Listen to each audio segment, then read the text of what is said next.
Operasi militer khusus Rusia ke Ukraina terus bergulir hingga hari ke-218 pada Kamis 29 September. Ada sederet peristiwa di antaranya Rusia segera mengakui 4 wilayah Ukraina secara resmi hingga Finlandia akan menutup perbatasannya untuk warga Rusia. Dalam hari ke-218 ini, hasil referendum menunjukkan warga di 4 wilayah Ukraina lebih memilih bergabung dengan Rusia. 4 wilayah itu diantaranya Luhansk, Donetsk, Zaporizhia, dan Kherson. Menurut pejabat pemilihan yang dibentuk Rusia sudah merilis hasil rekapitulasi perhitungan suara. Sebanyak 93% suara di Zaporizhia memilih bergabung dengan Rusia. Kemudian ada sebanyak 87% suara di Kherson juga memilih bergabung dengan Rusia. Lantas sebanyak 98% pemilih di Luhansk ingin bergabung ke Rusia. Selanjutnya, ada sebanyak 99% suara di Donetsk juga mendukung untuk bergabung dengan Rusia. Terkait hal ini, pemerintah Rusia akan secara resmi mengakui bagian-bagian Ukraina tersebut sesuai dengan aturan Kremlin. Presiden Rusia Vladimir Putin akan meresmikan keempat wilayah itu menjadi bagian dari negara Rusia. Juru bicara Presiden Putin Dmitry Peskov menerangkan para administrator wilayah pro-Moskow akan menaikkan perjanjian untuk bergabung dengan Rusia. Momen bersejarah itu akan berlangsung selama upacara di Aula Santo George di Kremlin.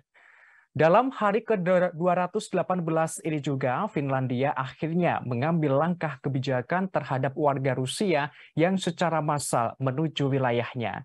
Finlandia akan menutup perbatasannya untuk turis Rusia mulai tengah malam waktu setempat. Pemerintah Finlandia menjelaskan dengan kebijakan ini, maka lalu lintas batas mengalami penurunan secara signifikan. Menteri Luar Negeri Finlandia, Pekka Haavisto, mengungkapkan masuknya warga Rusia ke negaranya dipandang membahayakan hubungan internasional Finlandia. Seperti diketahui, ribuan pria warga Rusia usia militer telah menyeberang ke negara-negara tetangga secara massal.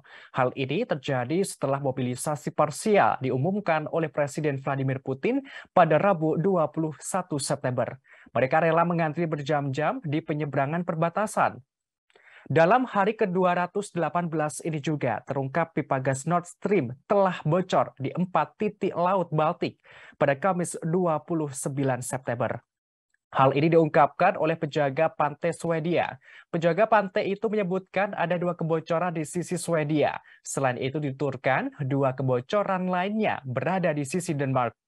Petugas itu merinci bahwa 2 kebocoran di sisi Swedia saling berdekatan. Kendati begitu, penjaga pantai Swedia belum menyatakan penyebab kebocoran terbaru yang muncul. Sejumlah media melaporkan kebocoran terbaru terdeteksi di pipa Nord Stream 2. Sebagaimana diketahui, Swedia sebelumnya melaporkan kebocoran pada pipa Nord Stream 1 di timur laut Bornholm. Sedangkan Denmark mengonfirmasi kebocoran pada Nord Stream 2 di tenggara pulau dan satu lagi di timur laut di atas Nord Stream 1.